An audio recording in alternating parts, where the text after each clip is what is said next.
This is Astranox.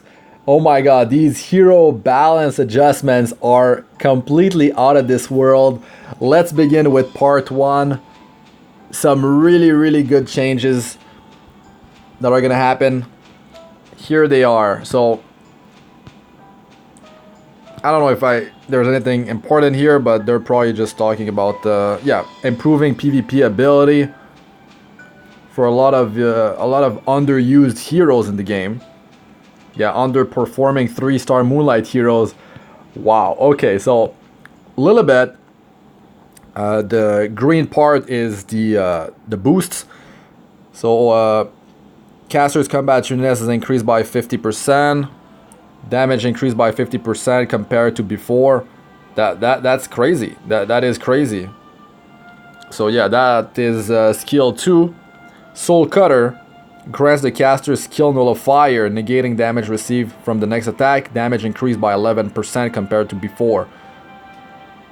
Well, the damage increase is great. The nullifier, that's gonna up her survival, and yeah, she did need that. Lytica, dispel 1 buff, and that is skill 2. That's an AoE. That's very solid right there. And here, make them unhealable for 2 turns.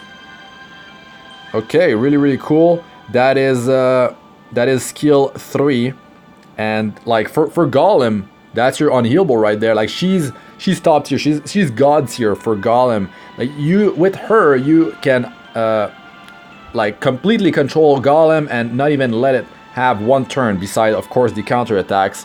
So that unhealable, I mean. If you're doing a 1 turn, of course, actually, maybe, yeah, if you control its combat readiness, the tree will at least heal and cleanse. So you can at least make the golem unhealable until it gets cleansed, but it will speed up your runs, and especially like if your runs are actually quite long in the earlier phase of the game. Definitely good. Bazaar. Attacks with a sword, 75% chance to transfer 1 debuff from the caster to the enemy. Now it's attacks with wind magic. When the caster's debuff has a 75% chance to transfer 1 debuff from the caster to the enemy before inflicting a random debuff for 2 turns. Okay, that's good. Random though, but it's 2 turn, and that's really good. That's really good. Hurricane attacks all enemies by releasing a hot sand hurricane, 75% chance to decrease hit chance and attack for 2 turns. Ooh, 75% chance. That's high, and it's 2 turns. Wow, that's a huge survival increase right there. That is yeah, that's like a mini S3 of Dizzy right there. But of course. Yeah, it's not like Dizzy. Dizzy, it can miss, so it lands on Assassin, Cartuja, and on Violet, but still really cool. Soulburn effect removed. Now it goes into skill 3, and is there something increased? Decrease combat units by 30%. Oh, that's good. You can not only remove their buff and make them unable to be buffed, but you are controlling them at the same time. And wow. Wow. The soul burn on this, man, ignores effect resistance. This is completely nuts. This is completely nuts, man. It's like in Summoner's War. Oh my god, I forgot her name. She is like top tier in PvP. You cannot miss her strip. I actually have her on my Summoner's War account. I stopped playing for a while now, but Tiana, that's it. Oh man, that is, wow. You're gonna see a lot of play here. Bazaar on offense, so good. You just need a Tagihil's Ancient Book, and wow. You completely remove all their buffs, and like even if the battle like continues for a few turns, man, you use this thing, you soul burn. And like you are changing so many things in a battle with this 1 skill when you soul burn it. You don't even have to worry about all their effect resistance that they're stacking up. Whatever, they have 100, they have 200, whatever. You use this thing, man, you soul burn. GG, boys. Okay, you fiend. Wow, that puzzle art change. So good. Okay. We got attacks with a dragon hull, dispelling one buff from all enemies with a 85% chance to silence for 1 turn. So this looks like it's going... Wait, what? Yeah, it goes up, that's a really high chance. And after that, we got damage increased by 50% compared to before. And the cooldown, 1 turn less. Yeah, that seems really good. I think the damage was quite low on that, so yeah. That's why the boost was so high. Now, Dragon's Charge, dispelling all buffs and stunning for 1 turn. But that's what it was. But here's the change. It's now dispelling and then stunning. Now that's a big deal. Of course, not as OP as Bazaar because you don't have the soul burn that ignores effect resistance. But still, that's a huge deal actually, because of course you are dispelling first before stunning. The turn order will make, improves this thing by so much. Yuna, increase combat trueness of all allies except for the caster by 2%. Okay, that is not much, but is it per target? Yeah, it could be. It could be. That's the thing, though, because it's a small amount. Like 2% is not much, but let's say there's multiple targets. Is that how it's gonna work? Because they're saying per target before for the caster, and then the increase of CR is for everyone on your team beside the caster. So it must be that, or if it's not the case, well, small increase, I guess. Still. Well, I think it could get out of hand if you if it's per target, because like imagine like having her dual attack, triggering dual attacks. She's a ranger, so she can use Rosa Hargana, and also if you're using a hero like Tamarine or Kili Clarissa to trigger dual attacks, if it's per target, that's quite insane. Imagine a boss battle that has multiple adds. Yeah, I don't know. You guys might want to test that out and let us know in the comment section, because it doesn't say per target. Anyways, moving on. This thing, wow. Okay, buff all allies with a drone, increase attack and speed for 2 turns. The focus goes up to 2. That's good, but the biggest thing, of course, is the cooldown reduction. Yuna, very good upgrade. And now this skill 3, when hit, it always results in a critical hit. Oh my, okay, you can actually build her with no crit chance. No crit chance, and this, the thing is, she's mostly using skill 1 most of the time. The thing is, you are building focus faster with skill 2, and you could build her with no crit chance and just build her as a support, like super high speed, I guess, when you want to initialize. She could be that hero that maybe lands a killing blow in PvP to clean up, something of the sort. And not only that, but let's say even in a PvE scenario, she could be mostly for supporting with the buff, and then you've got the increased combat trueness, of course. She's able to cycle through her turns faster because of the combat trueness she's getting per target. And yeah, that could be just an extra damage, and by that time you'll have like defense down applied and all that. So that's pretty cool. The different way to build her now. Okay, so Araminta damage increased by 14% compared to before for Callus. This, I believe, is her passive.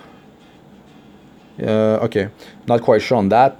The Fire Pillar, 50% chance to stun for 1 turn. Oh, that is skill 3 right there. And yeah, a lot of RNG on that one. 50%, that's... Yeah, I mean, yeah, it can definitely mess you up real good. 50% is still quite annoying to deal with. Okay, Assassin Kali, man, they were supposed to buffer a long time ago, but here it is, man. Here it is, and it's looking good. It's looking good. So this is Ambush, and ambushes the enemy, dealing additional damage if stealthed, and grants the caster increased speed for 1 turn. Man, like most of the time you want to, like, you usually want to build her with high speed because her base is high, and she's getting attack buff by herself, goes in stealth, like she's got speed buff now, completely crazy. And not only that, yeah, it scales with her speed, the damage as well. Damage increased by 12% compared to before. Damage at stealth state is increased by 9% compared to before. Murder, cooldown reduced by 1 turn. That's good, man. That's good. That's the S3 that stuns. And if you kill, you silence the whole team. Very, very strong hero. Can really like mess up the enemy team. Furgus, damage dealt is proportional to the caster's max HP. For this, roll down the enemy with a great sword. 50% chance each decrease speed for 2 turns and falling strike. Wait a second. Decrease speed for. This could be the passive of Furgus. Wait a second. Now get lost. Hits all enemy when that's it. Okay. That is skill 1, and then get lost is hits all enemies when counter attacking with a 50% chance to stun for 1 turn. Yeah, that's the passive. The chance is low, but I mean, it could happen. It could happen. Final blow, when awakened, attacks all enemy with a powerful ground pound. 50% chance to stun for 1 turn. And increase effects chance by 100% when they have less than 30% HP. Damage dealt is proportional to the caster's max HP. So that's really good. Like, you can build him tanky, and he can really mess you up. We're going to be seeing more play of Furgus on defense. And also, he is Earth. So, yeah, heavy ice meta. Maybe not in top tier PvP, in higher leagues, but still like Challenger and below. There's a lot of ice, so cool, cool. And, yeah, you can just make him really tanky, and he's gonna mess up your stuff real good. Arman, oh my god. I was going through all these changes, like real quick, and man, Arman, 100% chance to decrease hit chance for 2 turns. This attacks the whole team. The whole team. And inflicts poison. Like, who cares really about the poison? The poison is mostly for the early game. But, hear me on this. The thing is, poison could protect this decreased hit chance. Let's say poison is on the left side of the debuffs, and you've got decreased hit chance on the right side. What happens is that, like, if you have you're facing an Angelic Montmorency, right? She is only dispelling 1 debuff per enemy, per ally, sorry, and she will cleanse the debuff that is on the left side. So maybe your decreased hit chance or whatever of your other debuffs, that's 1 more debuff she has to go through before she gets to like the good stuff, right? So yeah, that's one way to look at it. And also the increase of defense for 2 turns, that's very welcome. Now this thing, Shield Wall, it now, like, this actually heals the team, and it scales based on the target's max HP, and there's a barrier that scales based on the caster's defense. But now decreases damage suffered by all allies by 10% when this skill is under cooldown. That is we're gonna see more play of Arman in PvE, and she's gonna be showing up on defense teams maybe. The thing is, she has to go and use that skill, so it's an effect. So if you're facing like some really high cleave in PvP on turn 1, of course this will not be helping. But let me get to in a few heroes, we'll see a big change for, I guess, AoE cleave on turn 1. So Crozet, what change is here? They didn't put anything in green here.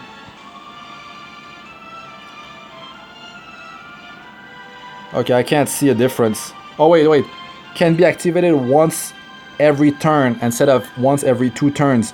This is the barrier. Cool. That's a big change right there. And this thing here, Breakthrough, is skill number 3, and you got a 75% chance to provoke for 1 turn. This is almost as good as Cecilia, 100% chance after Molagora to provoke, and he's ice. And you also have the decreased combat true-ness by 50%. Remember, like Crozet, you can get him for free. You can get him for free from the connection, and solid Wyvern 11 tank frontliner, and you can just heal him with ether early on. I mean, the connection is quite hard to do, but still, 4-turn cooldown. Cool. Kili Clarissa, man, I can't believe this change. That's so good.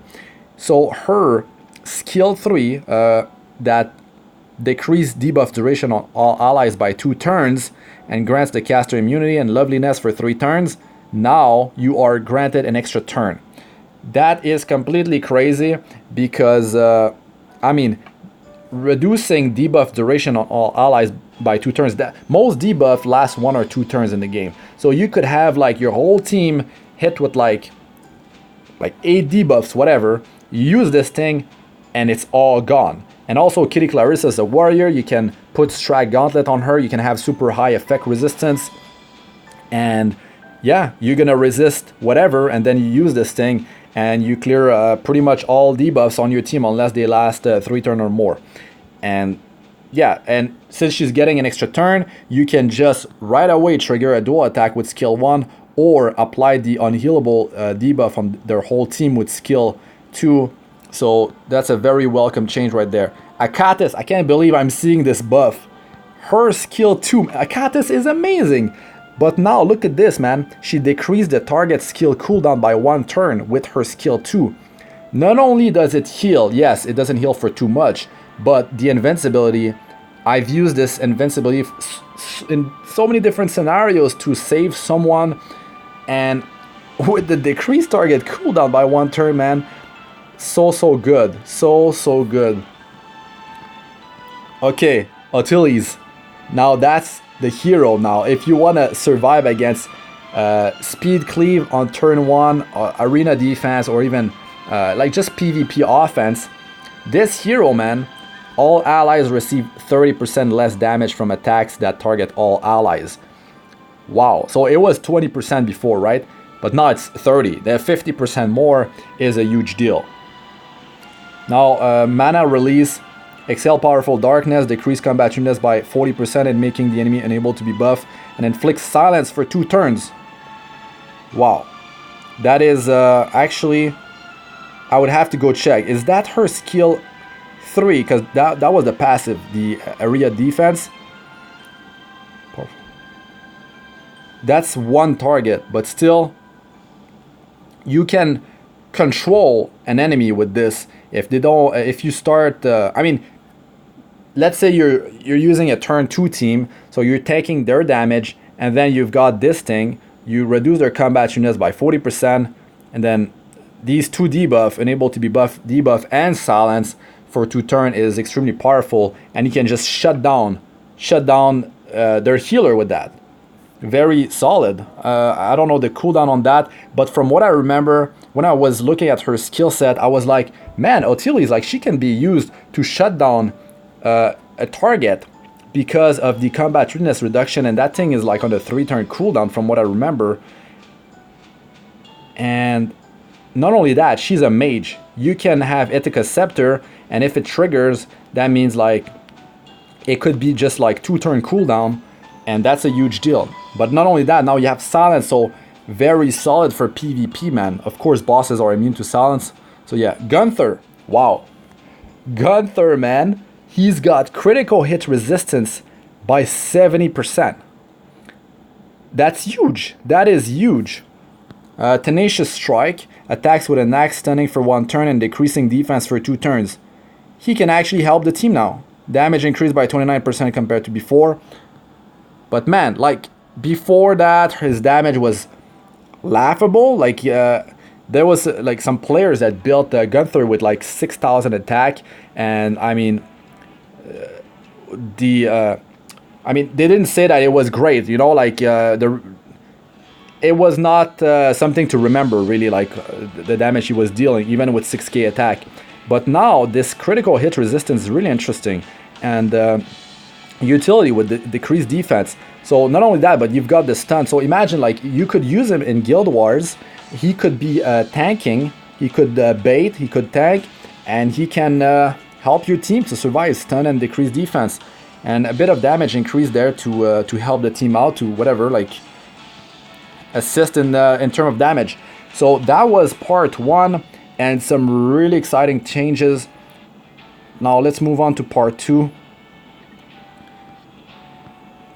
Okay, some artifacts that were garbage before and now they're looking really damn good. So Justice for All, the one that is paired with Charles.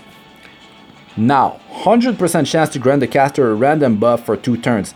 It used to be 1, but now it's 2 turns. That's looking much better. Violet Talisman.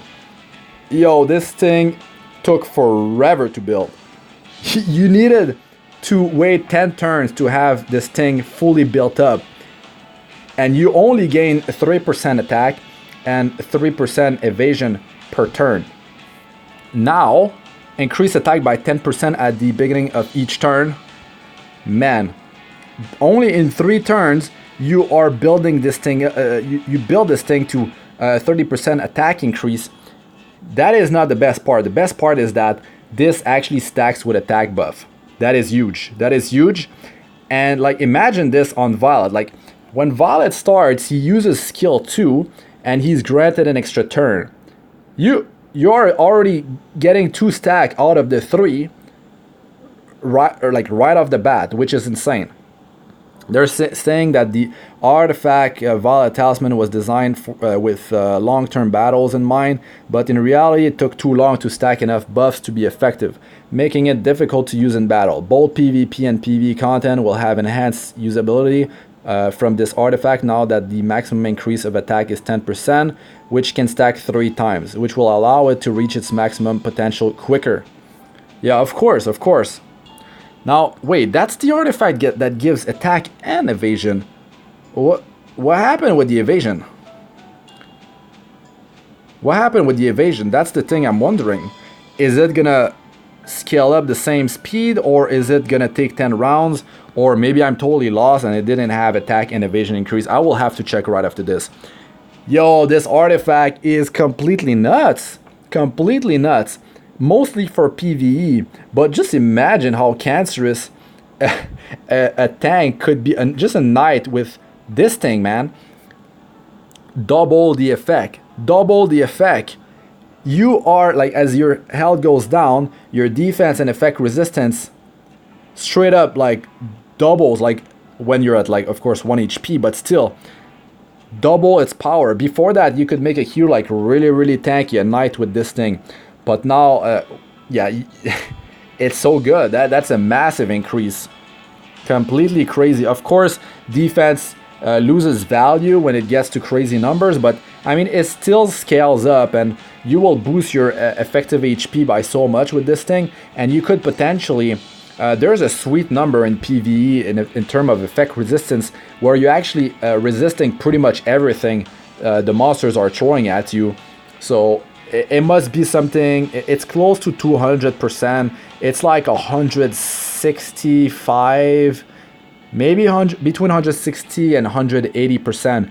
So with this thing, man, you could keep your knight at like hovering like between 30 and 50% HP, and man, oh man, there will not be dropping any debuff on your knight. So very, very strong. Of course, it needs to be fully powered up, so you need 6 copies, but still, even an increase of 75% chance with just one at plus 15 is definitely huge. I mean, it's better than before. It's still at 75%, it's still 50% than before when you used to get it to plus 30. So imagine. Alexa's Basket. Now that one is, wow. That one will, with some RNG and this artifact, you can do some super insane damage. This thing, 40% chance to grant increased attack, great. Not 50% attack increase, great. 75% attack increase, and critical hit chance to the caster for 1 turn at the start. Not at the end, at the start. That means that you know it's about to go down. So you can use your big cooldown or whatever. You know you have it. It's not going to be random at the end. You're like, oh man, I just got it now. I'm going to have to wait for the next one. No. You get it, and that's it. It's about to go down. So that's really exciting. And the good part about this too is that this artifact, it's a chance for each one of them. So you got 40% chance to get the greater attack buff, and you also have 40% chance to get the greater hit chance. And you can get both at the same time. You can get just the attack increase or just the crit chance increase. This artifact on Kairon allows him to like gives him a pretty good chance to have a buff, meaning that he will just like cleave with his skill 1. Of course, you're not gonna have Dust Devil and attack back to back with skill 1, but still, with this thing you can set up some pretty crazy stuff. And the really cool thing is that this artifact will allow you, let's say in a guild war, you know, you are like fighting this Soul Weaver, you only have your 1 damage dealer, but like you could set up a kill with this thing. Like just like for example, yeah, you're saving your S3 cooldown and you're just waiting for this thing to trigger, and then you do your attack, your combo, whatever, and that's gonna be a huge deal. Okay, speed increase for certain mage constellations. So all these mages are getting an increase of speed, which is like very welcome. I mean, mages were quite slow before, and that's good, that's good. Some of them are getting a bigger increase, of course. Cool stuff, cool stuff. Oh yeah, Arman rolls 5. Okay, solid. Moonlight Hero balance adjustment information. So yeah, these are the nerfs that they were talking about. So Silver Blade Araminta. Yeah, 20% combat shrewdness instead of 30. And the skill number 3, it was so good before, but the thing is, you still have the guarantee stun, which is like the biggest thing really. But then now the burns though, the burns are not as yeah, you won't have as many burn as before, of course. So it's it used to be 50% chance per burn, and you can inflict up to 3 burn effect for 2 turns, but now it's only 2, and the cooldown was increased by 1. But Araminta, it was mostly about just landing that stun. The burn were like, okay, that's extra, you know, and she was able to cycle through her skills so fast and drop that meteor fall again. But the thing is, like, she was good for like short battles and long battles. That's where it was getting pretty crazy, and just because she can cycle through her skills too quick, well, yeah, that increase of cooldown is definitely gonna make her less of a threat in PvP. So, but it's mostly for PvE, for like long-term, for longer battles, where it's like she's getting the big nerf. So Sage, Bell, and Season. Here you got the cooldown increase by 1 turn.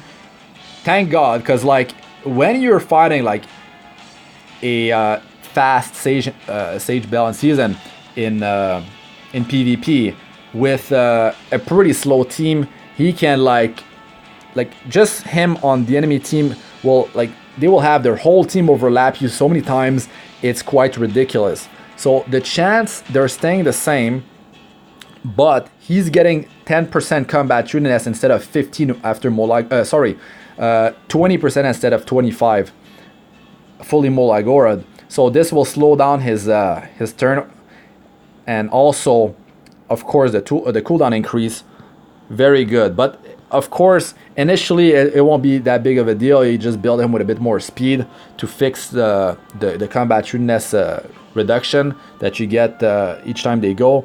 But of course, like on a longer battle, that's where the nerf will hit you. Arbiter Vildred, that attack buff after he dies and comes back for 2 turns, not 1, for 2 turns, was literally the most ridiculous and annoying thing you can face in PvP. I've been fighting with pretty tanky teams and on Europe, like in Champion and Legend, and man, there's some crazy stuff that I've seen. He comes back. Yeah, I mean, there's like a bunch of dual attacks that trigger his attack, and then he's got the attack buff right, like almost right after he like does the AoE. Completely ridiculous. And yeah, this will make him less of a threat, which is very welcome. Crimson Arman, she's getting hit by the nerf bat with her passive. That was really ridiculous. Now it's down from 30% to 15% crit damage reduction that your team's receiving. So very cool. Well, not for players that have her and have been heavily using her. And skill 3, it's yeah, the immunity is going down from 3 to 2 turns. So another thing that was extremely overpowered. Okay, so the recall, if a player is recalling a 5-star Moonlight hero, they will receive an unknown slate equal in number to the memory imprints that the adjusted hero had. Recalling a 4-star Moonlight, I mean, you're gonna get that was for the memory imprint, but you are getting a ticket to choose any 5-star Moonlight hero. So at least there's that. I'm not sure if they are talking about when these tickets will expire. I don't know if you can hold on to them, but I feel like they're gonna be, yeah, I'm gonna read up on that in a second. So 4-star, it's the same deal. It's just gonna be that you're gonna get a material that is for 4-star heroes only to memory imprint. And the Moonlight hero recall period is scheduled to last 2 weeks, starting after the maintenance on September the 5th and continue until September the 18th.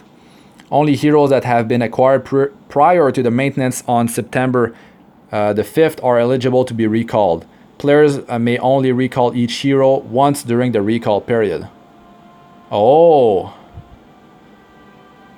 Okay, yeah. But let's say you had multiple copies of the same, for like let's say it's Crimson Arman, or it's like one of the hero that will be nerfed that is 5-star.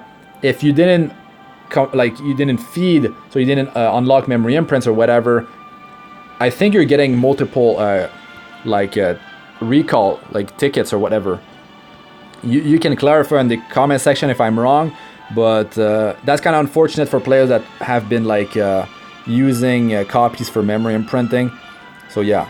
Additionally, when recalling Moonlight heroes, if you wish to receive the hero you spent for memory imprints instead of the unknown slate, please send us a request to customer service without using the unknown slate acquired from the recall. Players can send these requests until the end of September. Upon submitting the application, we will review the player's log and send a hero instead of the unknown slate.